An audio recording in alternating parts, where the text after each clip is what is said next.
نحمده ونصلي ونسلم على رسوله الكريم اما بعد فاعوذ بالله من الشیطان الرجیم بسم اللہ الرحمن الرحیم۔ درس الادب المفرد کے نئے سلسلے کے ساتھ آج ہم حاضر ہیں۔ آج کا جو سلسلہ ہے یہ باب نمبر 253 اور حدیث نمبر 558 سے شروع ہو رہا ہے۔ امام بخاری رحمۃ اللہ علیہ اس پر باب لائے ہیں، جو آدمی اپنے پر ظلم کا بدلہ لے اس کا بیان، اور روایت لائے ہیں نیچے حضرت عروہ حضرت عائشہ صدیقہ رضی اللہ تعالی عنہ سے روایت کرتے ہیں، نبی پاک صلی اللہ علیہ وآلہ وسلم نے ارشاد فرمایا، رہنے دے تو اپنا بدلہ لے۔ اب میں اگلی حدیث بھی پڑھ لوں تاکہ اس کا جو مفہوم ہے، پیچھے والی جو میں نے حدیث پڑھی ہے اس کا مفہوم بھی کھل جائے گا۔ اگلی حدیث ہے حدیث نمبر 549۔ اس میں ایک واقعہ ہے نبی پاک صلی اللہ علیہ وآلہ وسلم کی ازواج مطہرات کا، یعنی گھریلو معاملات میں جب کبھی اختلاف ہو جائے تو اس نوعیت کا واقعہ ہے۔ اس کے اندر حضرت محمد بن عبد الرحمن بن حارث بن ہشام کا بیان ہے کہ حضرت عائشہ صدیقہ رضی اللہ تعالیٰ عنہ فرماتی ہے کہ نبی پاک صلی اللہ علیہ وآلہ وسلم کی ازواج مطہرات نے حضرت سیدہ فاطمہ الزہرا رضی اللہ تعالی عنہ کو نبی پاک صلی اللہ علیہ وآلہ وسلم کی طرف بھیجا۔ حضرت عائشہ صدیقہ رضی اللہ تعالی عنہ کے ساتھ ان کی چادر میں تھے۔ آپ صلی اللہ علیہ وآلہ وسلم نے ان کو اجازت دے دی، پس وہ داخل ہوئی تو عرض کی، بے شک مجھے آپ کی ازواج مطہرات نے آپ کے پاس بھیجا ہے، وہ آپ سے بنت ابی قحافہ کے ساتھ خصوصی سلوک میں انصاف کا سوال کرتی ہے۔ آپ صلی اللہ علیہ وآلہ وسلم نے فرمایا، اے میری بیٹی، کیا تجھے اس سے محبت نہیں جس سے مجھے محبت ہے؟ تو سیدہ پاک وہ عرض گزار ہوئی، کیوں نہیں؟ آپ صلی اللہ علیہ وآلہ وسلم نے فرمایا، تو اس سے محبت کر۔ تو وہ اٹھ کر کھڑی ہوئی اور باہر تشریف لے گئیں۔ ان ازواج مطہرات رضی اللہ تعالیٰ عنہ کو واقعہ بتایا تو وہ کہنے لگی، تم نے ہمیں کچھ بھی فائدہ نہیں دیا، واپس جائیے۔ آپ صلی اللہ علیہ وآلہ وسلم کی طرف انہوں نے یعنی سیدہ فاطمہ الزہرا سلام اللہ علیہا نے کہا، اللہ کی قسم میں اس بارے میں آپ صلی اللہ علیہ وآلہ وسلم سے کبھی بھی بات نہیں کروں گی۔ تو انہوں نے ازواج مطہرات نے زوجہ نبی صلی اللہ علیہ وآلہ وسلم حضرت زینب رضی اللہ تعالی عنہ کو بھیجا، تو انہوں نے اجازت طلب کی تو ان کو اجازت دی گئی، تو انہوں نے آپ صلی اللہ علیہ وآلہ وسلم سے یہی بات کی۔ حضرت عائشہ صدیقہ رضی اللہ تعالی عنہ سے اختلاف کرنے لگی، میں آپ صلی اللہ علیہ وسلم کی طرف دیکھنے لگی، یعنی سیدہ عائشہ صدیقہ رضی اللہ تعالیٰ فرماتی ہے کہ جب سیدہ زینب رضی اللہ تعالی عنہ مجھ سے اختلاف کرنے لگی تو میں نبی پاک صلی اللہ علیہ وآلہ وسلم کی طرف دیکھنے لگی، کیا نبی کریم صلی اللہ علیہ وسلم مجھے حضرت زینب رضی اللہ تعالیٰ عنہ کو جواب دینے کی اجازت دیتے ہیں؟ میں اسے یعنی سیدہ زینب رضی اللہ تعالیٰ کو دیکھتی رہی، حتیٰ کہ میں پہچان گئی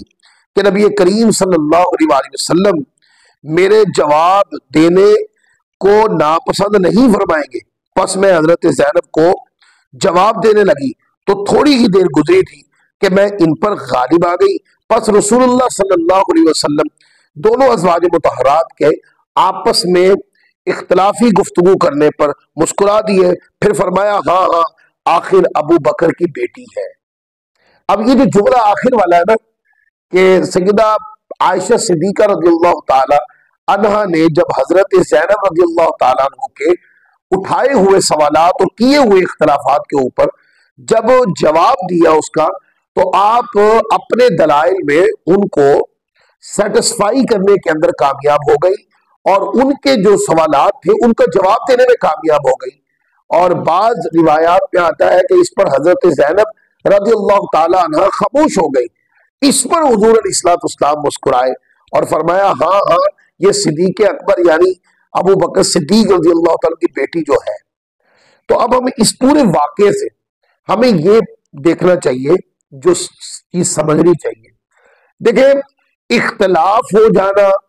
یہ کوئی بڑی بات نہیں ہے، اختلاف ہو جاتا ہے، لیکن سوال یہ ہے کہ اختلاف کو دلائل کے ساتھ یا آپس میں بیٹھ کے کسی منطقی انجام پہ پہنچانا چاہیے۔ اگر اختلاف، دیکھیں ازواج مطہرات کا یہ کتنا پیارا طریقہ تھا کہ ان کو سیدہ عائشہ صدیقہ رضی اللہ تعالیٰ عنہ سے کسی موضوع پہ اختلاف ہے اور وہ اسی کی ہی نبی کریم صلی اللہ علیہ وسلم کی بارگاہ میں وہ سنانا چاہتی، اب وہ دلوں میں رکھ کر لڑائی کا باعث نہیں بنتی۔ کیوں؟ وہی تو وہ ذوات ہیں جن کی سیرت طیبہ نے قیامت تک کی خواتین کو یہ باتیں سکھائی کہ انہوں نے اختلاف کو اپنے دل میں نہیں فقط رکھا بلکہ آقا علیہ الصلوۃ والسلام کے سامنے بیان کر دیا۔ اختلاف کو کبھی بھی مخالفت نہیں بننے دیتی تھی۔ تو ظاہر ہے پھر دو ازواج مطہرات وہ دونوں ہماری مائیں ہیں، آقا علیہ الصلوۃ والسلام کے تمام ازواج مطہرات امت کی مائیں ہیں، قرآن کا یہ فیصلہ ہے۔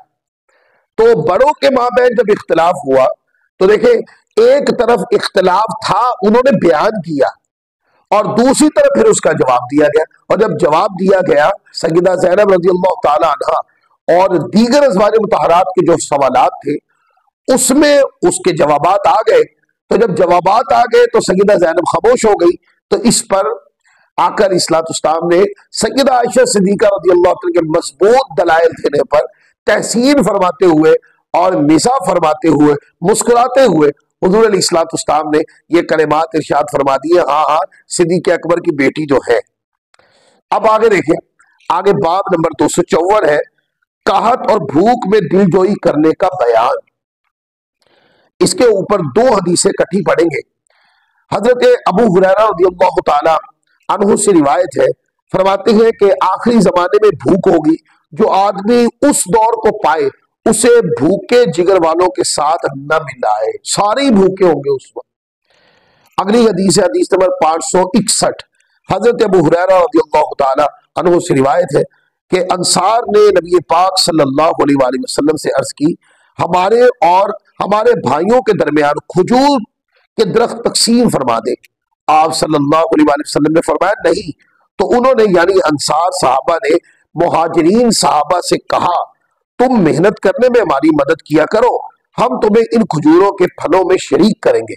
تو ان لوگوں یعنی مہاجرین صحابہ نے کہا ہم نے سنا اور ہم نے اطاعت کی۔ اس روایت کو امام بخاری رحمۃ اللہ علیہ صحیح بخاری میں 3 مقام پر لائے، 2325، 2719 اور 3782 پر۔ اب اس حدیث پاک کے اندر بڑی ہی پیاری تربیت ہے جو امت کے لیے۔ اب دیکھیں مدینہ پاک کے اندر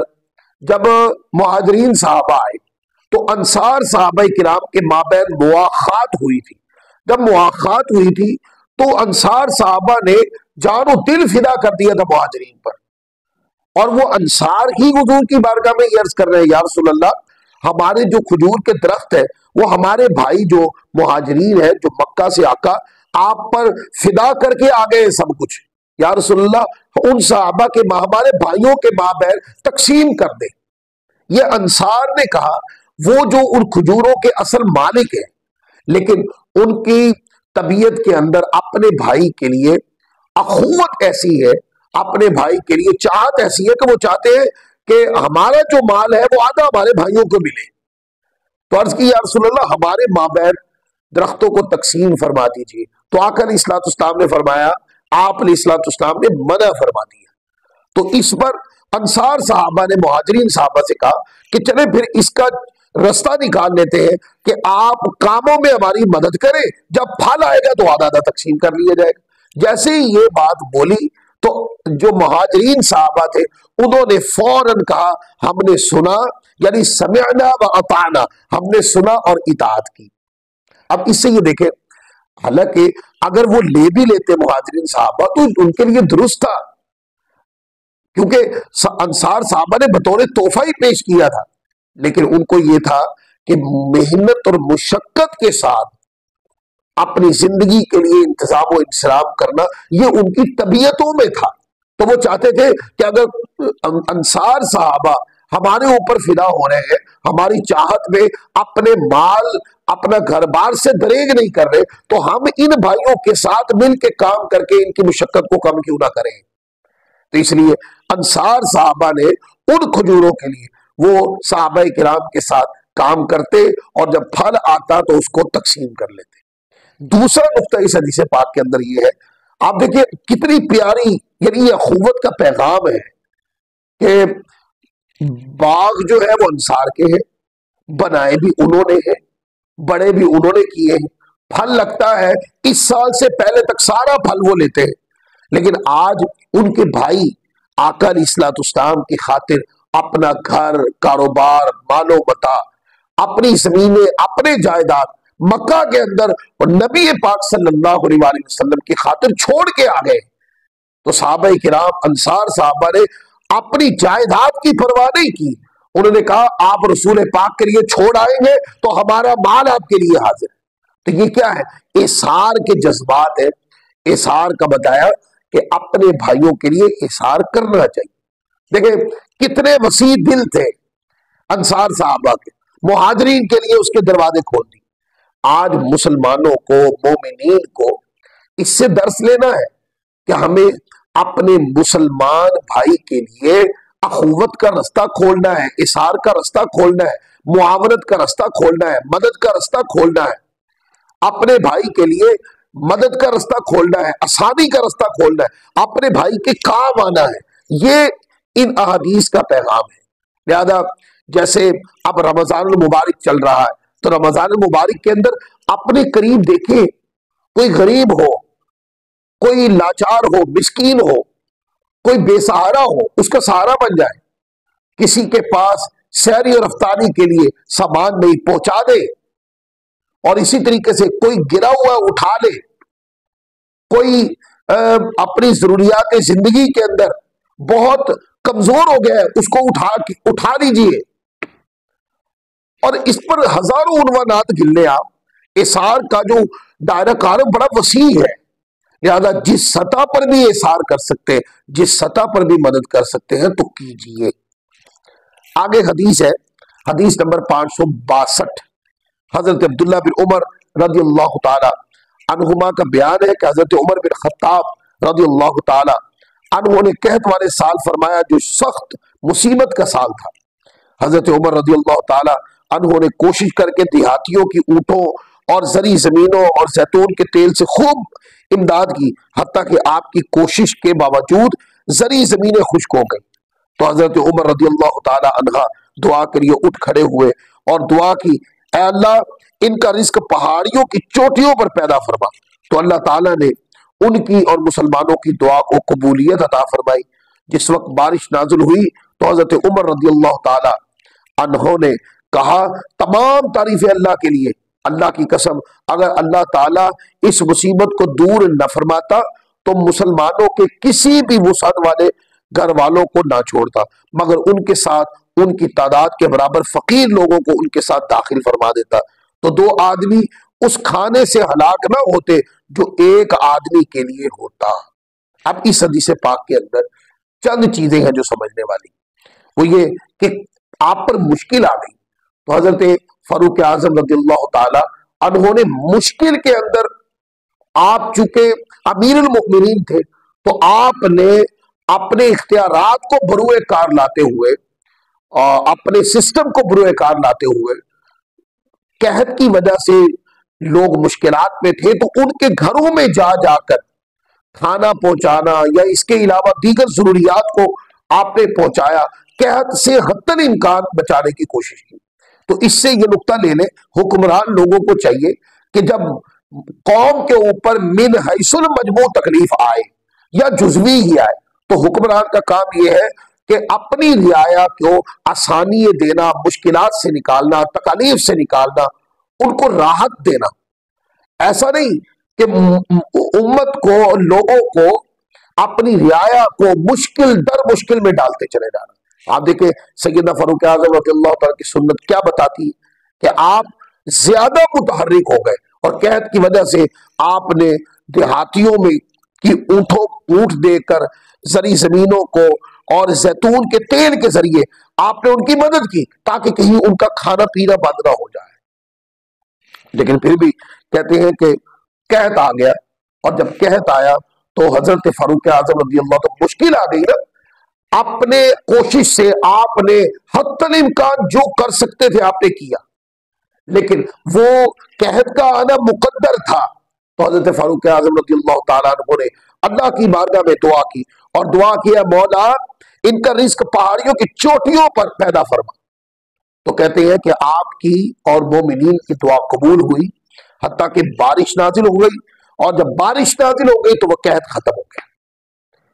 اور پھر آگے آپ نے نصیحت فرما دی۔ تو اس سے یہ پتہ چلا کہ جب بھی مشکل آئے تو من حیث القوم، قوم کا یہ فریضہ ہے کہ وہ اللہ تبارک و تعالیٰ سے ٹوٹ کے مانگے، اپنے گناہوں کی معافی مانگے، اور اللہ تعالیٰ سے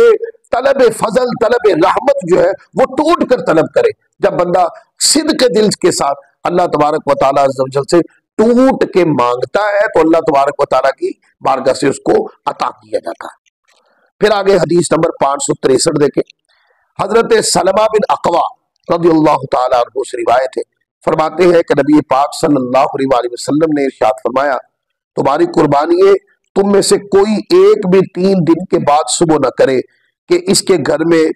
اس یعنی تمہاری قربانی کے گوشت سے کچھ باقی ہو۔ پس جب آئندہ سال آیا تو صحابہ کرام نے عرض کی یا رسول اللہ کیا ہم قربانی کے گوشت کا وہی معاملہ کرے جو پچھلے سال کرتے تھے؟ آپ صلی اللہ علیہ وسلم نے ارشاد فرمایا کھاؤ اور جمع بھی کر کے رکھو، کیونکہ پچھلے سال لوگ تنگی میں تھے تو میں نے ارادہ کیا تھا کہ تم ان کی گوشت کے ذریعے مدد کرو۔ اب دیکھیں کتنی پیاری تربیت ہے اس کے، قربانی کا موقع ہے اور آقا علیہ الصلوۃ والسلام نے 1 سال کے حکم ارشاد فرما دیا کہ کسی کے گھر میں 3 دن تک قربانی کا گوشت نہ رہے، بلکہ اپنی ضرورت کا رکھے اور بقیہ سارا لوگوں میں تقسیم کر دے۔ اس کی وجہ یہ ہے کہ لوگ اس وقت تنگی کے اندر تھے، تو آقا علیہ الصلوۃ والسلام نے یہ ارشاد فرما دیا۔ جب اگلا سال آیا تو وسعت تھی، صحابہ نے عرض کی یا رسول اللہ قربانی کے گوشت کا جو سلسلہ ہے پچھلے سال کی طرح کرنا ہے، 3 دن سے پہلے اس گوشت کو تقسیم کر دینا ہے، یا اس سال کوئی اور حکم ہے؟ تو آقا علیہ الصلوۃ والسلام نے فرمایا کہ قربانی کا گوشت کھاؤ اور جمع کرو۔ پچھلے سال جو میں نے حکم دیا تھا وہ تنگی کی وجہ سے تھا، تاکہ لوگ زیادہ گوشت سنبھال کے نہ رکھے، لوگوں میں تقسیم کرے تاکہ تنگی دور ہو جائے۔ اب اس سے ایک عمومی اثر بھی لے لیں، وہ یہ کہ آپ کے گھر میں گوشت موجود ہے تو آپ کو چاہیے اپنی ضرورت کا رکھ کر بقیہ جو مستحق لوگ ہیں ان کے اندر تقسیم کر دیں۔ یہ مستحب طریقہ ہی ہے۔ بعض لوگ ایسا کرتے ہیں کہ باہر سے بھی گوشت آ جاتا ہے، گھر میں بھی بڑا جانور کیا ہوتا ہے، وہ گوشت خراب ہو جاتا ہے پر وہ کبھی بھی لوگوں کو نہیں دیتے، فقراء کو، یتامہ، مساکین کو نہیں دیتے۔ تو دیکھیں اپنی ضرورت کا گھر میں رکھ لیں جو آپ کی ضرورت کا ہے، اور جو آپ کی ضرورت کا نہیں، آپ کو پتہ یہ رکھا تو خراب ہو جائے گا یا یہ ضرورت سے زیادہ ہے، تو پھر اس کو اپنے گھر میں نہ رکھے، بلکہ اثار کرتے ہوئے، قربانی دیتے ہوئے یا کثرت ثواب کی نیت کے ساتھ کسی غریب کی، مسکین کی، یتامہ کی، فقراء میں سے کسی کی مدد کے طور پر وہ گوشت بطور تحفہ پیش کر دیا جائے۔ تو یہ آقا علیہ الصلوۃ والسلام کی سنت طیبہ نے ہمیں اثار کا طریقہ بتایا، اثار کا جذبہ دیا، اور اپنے مسلمان بھائی کی خیر خواہی کے حوالے سے آقا علیہ الصلوۃ والسلام کی سنت طیبہ میں یہ واضح پیغام موجود ہے۔ یہ جو روایت ہم نے پڑھی ہے یہ صحیح بخاری شریف کے اندر 5569 پر، صحیح مسلم میں 1974 پر، دونوں کتابوں کے اندر یہ روایت موجود ہے۔ تو آج کا درس اسی مقام پر ختم کرتے ہیں۔ اللہ تعالی ہمیں عمل کی توفیق عطا فرمائے۔ وما علینا الا البلاغ المبین۔